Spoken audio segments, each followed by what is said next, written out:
Hello everybody, and welcome to this video, which is kindly sponsored by Squarespace. So, I've decided to build a second website, so I clicked my own link, and there I am. So, let's get started, and I'm building one for Paladins of Chivalry, my medieval reenactment group. We need a new website, so I'm just going to put that in. This is your kind of get started options. It asks you roughly what you want to build the site for, and once that's all over with, that lands you on a set of templates. But if you're like me, you don't want to use a template, so off I go. Building one essentially from scratch. What's it called again? Paladins of Chivalry. A few little bits. What do I want the opening page to be? So, title on the home page, something about what we do, obviously as a medieval reenactment group, that'd be quite good. Obviously you can all modify this later on, and some contact details as well. And, well, there you go, there's the opening page. What else do I want to talk about? Well, fairly standard options, and I can add more. Then decide on basic colour palette. Again, I can change this, but let's go with a fairly neutral one to start with. There's a bunch of different font choices as well. I don't tend to like serif fonts for a website, so I'm going to choose, I think, the Poppins one. And off it goes to generate the website. So next time we can look at customizing it to my purposes. So if after all these little mini tutorials I've been doing, you think you could build a website for maybe ideally naval history purposes, but you never know, you might want to do it for some other reason, then head over to squarespace.com/Drakenfell. You can get a free trial, and once you're ready, that little link will give you 10% off your first website or domain. So thanks once again to Squarespace for sponsoring the video, and on with the main show. Right, hello everybody, and welcome to another episode of Introduction to a specific navy. Now, if you've seen some of the previous ones, you'll have seen the French shelf, but we're not going to talk about the French shelf today. We're going to talk about the Japanese shelf. Now, to be perfectly fair, finding good books, especially technical books, on the Japanese Navy, the Imperial Japanese Navy that is, can be really, really difficult. Not because there aren't good books out there, but because they're usually either incredibly difficult to find because they're published by relatively small scale publishers, or they're out of print, which is extremely irritating because there's actually a whole bunch which I could easily recommend if only they were actually more available. So, Kagero Publishing, if you happen to be watching this in any way, shape or form, or someone who's in contact with them is watching this, please let me know, because I will gladly work with you to try and get some of these things republished. And there's a few other things that I need to get hold of as well. Nonetheless, let's start off with some of the stuff that you can reliably get your hands on, either because it's still in print or there's enough of them around in the second-hand market. So, one of the obvious easy go-tos, Kaigen, Strategy, Tactics and Technology in the Imperial Japanese Navy, 1887 to 1941. Obviously, does not cover the Second World War, but is very, very extensive. Not so hot on the pictures, there's a few maps and things, but it gives a huge amount of background information. So if you want to know why the Japanese Navy did things, or when they did things and for what reasons, Kaigen is an absolute must. It hasn't really been bettered, to be perfectly honest. Now, if you have read Kaigen and you're like, okay, 1941, the war has begun, what now can we look at? Well, then my next recommendation would be this one, the Imperial Japanese Navy in the Pacific War, which, rather obviously, is covering the World War II period. This one is this book's by Mark E. Still, or Style? I don't know. It's spelled S-T-I-L-L-E, which I would think was a silent E and says still, but who knows. There's a few more pictures in this one, and it does go into the background of the ships as well, so it'll talk about why they were built, when they were built. So this section you can see is all about the Fusos, this bit's about the Megamis, and what have we got here? The Nagara class cruisers. So that'll tell you what happened in the Pacific War, but obviously, as you can probably tell by the size of the volume, you can't possibly hope to cover everything, but it'll give you a relatively good grounding. Now, if you want the more technical side of things, this is a slightly older book, but copies are available for reasonable prices. Warships of the Imperial Japanese Navy, 1869 to 1945, by, and I apologise because these look like they're German names, so I'm probably going to horribly butcher them. Hans-Georg Schure, Dieter Jung, and Peter Michael. And as you might surmise, this is very much in the spirit of something like Siegfried Breyer's books. So you've got some pictures, you've got some profiles, especially obviously when the profiles change, and some fairly basic data. So you've got, we've turned up at the Sendai class cruisers, for example. So you've got the name, where they were built, when, what their displacement was, length, beam, draft, machinery, etc., etc., and then basic general notes, notes on armour, and short bits on their career. Now, obviously, again, not going to give you huge amounts of detail, but it covers pretty much the entirety of the Imperial Japanese Navy, so worth a shot. All of these books are in Japanese, so and obviously because of that they open back to front, so I won't go into those in too much detail, but I do have them if anybody happens to want to grab a few scans out of them. And of course they do come with some rather nice fold out blueprints. As you can see there, this one's of a Congo. So those are your general ones that you can still get and are available for a reasonable price, that cover the broad sense of things. Now there are more specific ones that are still available that you can get, that again for a reasonable price, that cover specific vessels. So for example, you probably spotted this one. Thank you. The Anatomy of the Ship series. This particular one is on Yamato and Musashi. So if you have ever wanted to know all there is to know about how Yamato and Musashi were laid out and you can't get to the Kure Museum, well, this has everything from specifics on the 155mm turret mounts to the platform superstructures. There's 3D renderings, plans, hull lines, etc. It's about as close as you're ever going to get to a proper set of plans for Yamato, because of course the Japanese did burn a ton of stuff that might otherwise have been useful. What else can you get? On the slightly more expensive side, and useful for referencing in terms of appearance, but obviously not so much in terms of the deep history of things, you've got this series, the Japanese Naval Warship Photo Album series, which is edited by people in the Kure Museum, amongst others. And there's a whole series. So this one is destroyers, we've got cruisers, battleships and battle cruisers, aircraft carriers and seaplane carriers. Yamato and Musashi have their own edition, and then submarines and submarine depot ships. And it's mostly some just really nice shots of different ships, and probably there's a bunch of photos in here that you probably won't find online, or at least find online easily. Now that, I think, pretty much is the broad specification stuff that I would recommend that you can get at a decent price. There are, however, a few other things. Now, you might notice this lot. We've got things like Build the Musashi, Shinano, and so forth. These books are obviously a mixture of survivors' accounts and local accounts, so they're useful to have, certainly, for specific incidents. But if you're trying to learn about the Japanese Navy as a whole, obviously just reading about Musashi or Requiem for Yamato or the Straits of Tsushima, for example, none of those are going to particularly tell you about the whole Navy. They just tell you about the ships in particular that they're covering. But there are two books up here that are very useful, at least for understanding the Imperial Japanese Navy in World War II. Rather interesting, you know, the Japanese Navy in World War II, not the world's most original title, but this one's edited by David C. Evans. But the interesting thing about this is that it's the words of former Japanese naval officers. So, as you know, I like to recommend books that tell you what happened in the words of the people who were there. I've shown you some British and French books of that sort, and this one is basically the translated accounts of various Japanese officers. So very useful to have if you want to know what it was like being in the Imperial Japanese Navy. And similarly, this one by Peter Williams, Japan's Pacific War Personal Accounts of the Emperor's Warriors. This one covers a bit of a broader sense, because you've got people from all of the military branches in this one, as opposed to Evans' book, which is a bit larger and obviously is specifically naval based.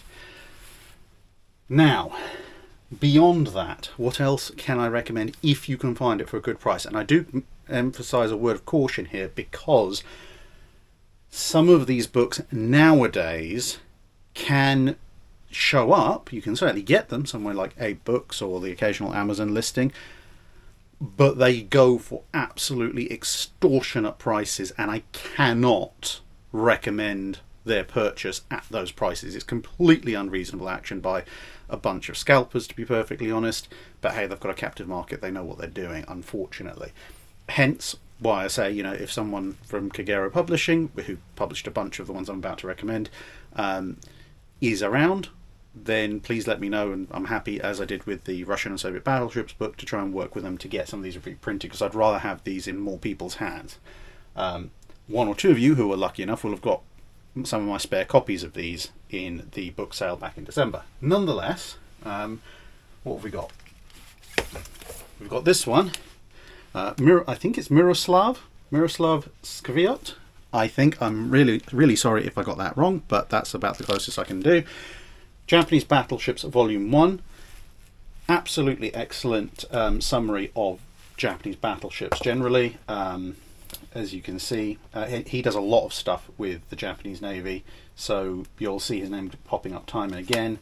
So we've got, this one's a rather nice fold-out diagram of Mikasa there, but we're mostly talking about, in this particular page, the origins of the late 1910s, early 1920s Japanese Navy. Mutsu, Kaga, Tosa. Obviously at this size you can't fit huge amounts of information in, but it's still very good for what it is. And you'll note on the inside cover, it says Volume 2 of the Japanese battleships will focus on the technical specifications of 8 battleships and 4 Kongo-class vessels. So that's basically Yamato Musashi, Nagato Mutsu, Ise Hyuga, and Fuso and Yamashiro, plus the Kongos. I can also highly recommend that one. Unfortunately, both of them seem to be out of print with Kagero, and second-hand or copies, etc., seem to be trading hands for between 150 and 300 pounds, which is a bit ridiculous, and I need to actually get my copy of, well, it's not actually called Volume 2, ironically enough, it's called Japanese Battleships, I think 1904 to 1945 or something like that, but it's off on a loan to a friend. But yeah, if you can find one for a decent price, get it, but don't pay that much, because, you know, I hate scalpers. The other name you'll see pop up quite a lot in decent technical books about the Japanese Navy is Hans Lengra. Now, he's done this slightly older one about Japanese hybrid warships, which is definitely worth a go, again, if you can get hold of it. This one doesn't tend to go for quite as much of a rip-off price, but being older, it is a little bit harder to find. So definitely worth a shot. Lots of technical descriptions in there. Then you've got, where have we got? Okay, so going back to a couple more by, I'm just going to call him Miroslav because I'm not going to try and butcher his name multiple times. You've got the aircraft carriers Soryu and Hiryu and Kaga. As I said, both of these were available in my December sale. They're really, really good. If you want to know all about their equipment and the basic history of the ship with some nice 3D renderings, but again, quite hard to get hold of these days. There's also a couple of paperback ones he's done on Nagato and Mutsu and Akagi, again with some really nice blueprints and 3D renderings. Can always recommend those. This one's quite interesting. This one doesn't tend to be too expensive, but does tend to be quite hard to find. This is the Japanese Navy at the end of World War II, and as you can tell, by Lieutenant Commander Shizuo Fukui, I think. Now, obviously focusing with a lot of hand-drawn sketches on what was left to the Imperial Japanese Navy at the end of World War II. So it's a bit of a niche topic, but quite interesting. And then we get over to here, and this is where things start to get really expensive if you're not careful. And again, if you can't find a decent deal. Now, I'm going to actually rearrange that because that should be rearranged slightly to make more sense. This thing, you know, projectile, melee weapon, bullet shield, and also reference work, Japanese cruisers of the Pacific War. Absolutely brilliant. work. I mean, you can tell just by the thickness of it. If there's something to be said about Japanese cruisers, it's probably in here. A little bit unwieldy though, so try and read it on the table. But yeah, it goes into huge amounts of detail about anything you could want to know about Japanese cruisers, both the ones that were built and a lot of the ones that weren't built, technical specifications and so forth. And I can't recommend this book enough, save for the fact that, again, it goes for absolutely ridiculous prices online. And although it's printed by USNI, I have actually talked to USNI in the past about getting that thing reprinted. The problem with this one is that because it's such a gigantic book, in order to get it reprinted in any significant print run would require a huge amount of resources, and it's not the kind of thing that they can just take a little bit of a gamble on. It probably would get bought up by huge numbers of people, but it's kind of a little bit of a chicken and egg situation with this one. So who knows, maybe at some point in the future we can suggest crowdsourcing or something to them. Now, with that aside, there's also this other series, which is another Hans Lengre and Lars Alberg job, published by, I think they're Polish publishing company, Despot Infinitus. Weirdly enough, out of stock on their website at the moment, but I did find them available for sale on a German website, I think, or at least they say they're in stock. As much as I can read German, I did high school German, I can navigate my way around a book selling site, kind of. Anyway, this comes as a 3-part series, and, well, if you want technical details, yeah, you're getting technical details now. So this one, Armour-clad Fuso to the Congo class. This is to the Congo class battle cruisers, Volume 1. And it also goes into, and this one, the captured Russian ships that got incorporated. Lots of tables, tells you exactly what they did, where they went. There's some fold-out diagrams as well, and operational histories and so forth. That then goes onwards into this one. This is Battleship Tosa demolition tests to the modified Yamato class. Again, quite extensive histories. Now there is one in between, as you know, the smarter of you might have picked up, because of course between Congo and Tosa, there you've got the Fusos, the Isseis, the Nagatos, and the development of the Tosas, whereas this is the Tosa demolition tests. I don't actually know where my copy of that one's gone. It may be with the same guy that I lent the Volume 2 of Japanese Battleships to. I must actually give him a call and find out. Then that, obviously, modified Yamato class, and then you've also got the Yamato class and subsequent planning. That's, I don't think it's technically part of the same series, but it kind of is. Ironclads, Battleships and Battle Cruisers, an outline of the design, construction and operations, Volume 3. And again, quite a bit of detail.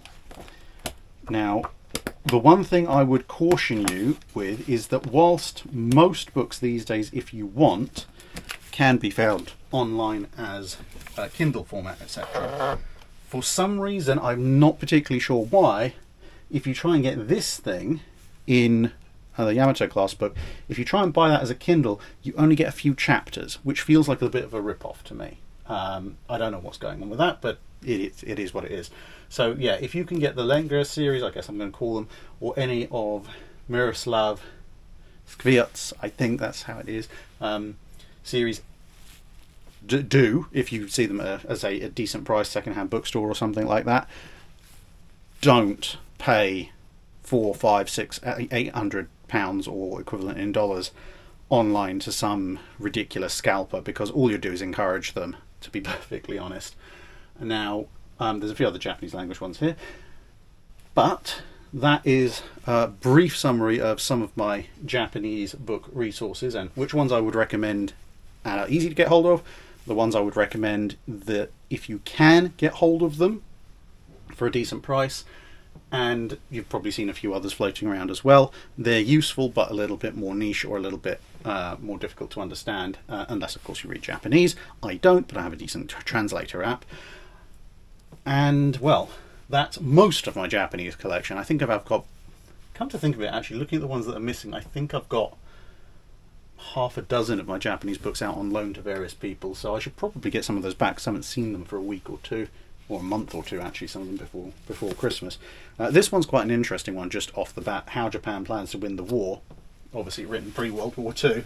Didn't quite work out for them, but a very interesting look into what they thought, or what people thought the Japanese were going to do before World War II broke out.